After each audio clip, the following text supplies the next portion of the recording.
ప్రతి అక్షరం ప్రజల పక్షం. HR9 న్యూస్ టీవీకి స్వాగతం, సుస్వాగతం. రాష్ట్రంలో వెటరన్ జర్నలిస్టుల సమస్యలపై రాష్ట్ర ముఖ్యమంత్రి నారా చంద్రబాబు నాయుడు దృష్టికి తీసుకువెళ్తానని మంత్రి సవితమ్మకి పెనుకొండలో శనివారం ఆమె స్వగృహంలో కలిసిన అనంతపురం శ్రీ సత్యసాయి జిల్లా వెటర్నరీ జర్నలిస్ట్ అసోసియేషన్ సభ్యులకు హామీ ఇచ్చారు. అనంతరం ఆమె మాట్లాడుతూ మీ సమస్య న్యాయమైనదని, ఈ విషయంపై ముఖ్యమంత్రితో చర్చిస్తామని, అనంతరం సమాచార శాఖ మంత్రితో కూడా చర్చించి మీకు న్యాయం జరిగే విధంగా కృషి చేస్తానని ఆమె హామీ ఇచ్చారు. అంతేకాకుండా రాష్ట్రంలో వెటర్నరీ జర్నలిస్టులకు రాష్ట్ర వ్యాప్తంగా ఫ్రీ బస్ పాసులు ఇచ్చే విధంగా ఆయా శాఖల మంత్రులతో మాట్లాడి సమస్యలకు పరిష్కరిస్తామని హామీ ఇచ్చారు.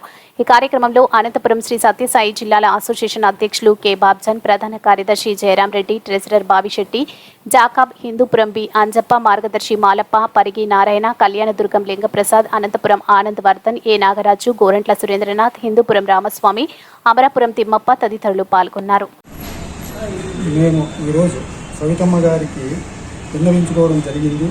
ఆమె ఈ డిమాండ్లను ముఖ్యమంత్రి గారితో చర్చించి సానుకూలంగా స్పందిస్తామని మాకు సవివరంగా చెప్పింది.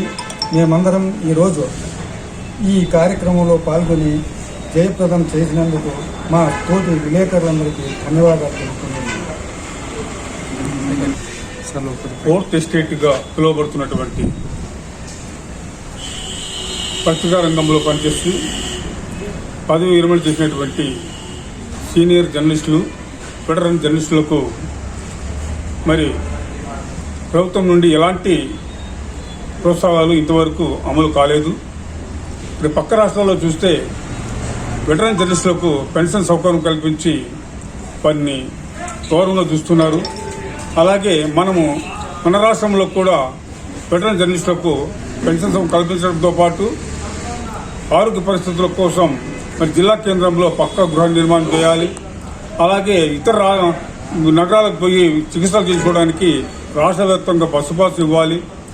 కాబట్టి ఈ 3 కోరికలను తీర్చవలసిందిగా మరి ఈరోజు రాష్ట్ర బీసీ శాఖ మంత్రి వర్యులు శ్రీమతి సవితమ్మ గారికి వెటరన్ జర్నలిస్ట్ తరఫున ఒక వినతిపత్రం అందజేయడం జరిగింది.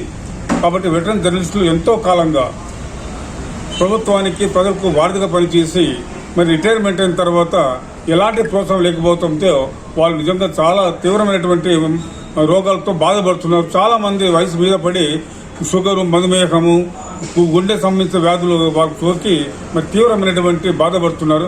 వాళ్ళని ఆదుకోవాల్సినటువంటి పరిస్థితి సమాజం పైన ఉంది. పత్రికా రంగాన్ని కాపాడుకోవాల్సిన బాధ్యత ప్రభుత్వం పైన కూడా ఉందని గుర్తు చేస్తూ వెటరన్ జర్నలిస్టుల విన్నపాలను మరీ నెరవేర్చాలని విజ్ఞప్తి చేస్తున్నాను. Thank you. వెటరన్ జర్నలిస్టులు దాదాపు 600 మంది పైగా ఉన్నారు.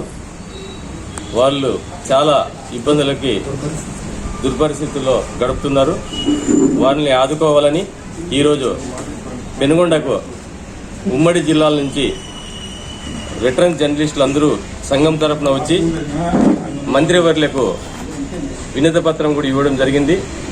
ఇతర రాష్ట్రాల్లో ఇస్తున్నటువంటి పెన్షన్ 15,000 వరకు అందరికీ కూడా ఇవ్వాలని మేము విన్నవించుకోవడం జరిగింది. కాబట్టి ప్రభుత్వం దీన్ని దృష్టిలో పెట్టుకొని వెంటనే అమలు చేయాలని చెప్పి కూడా మేము ఈ విధంగా తెలియజేసుకుంటున్నాం.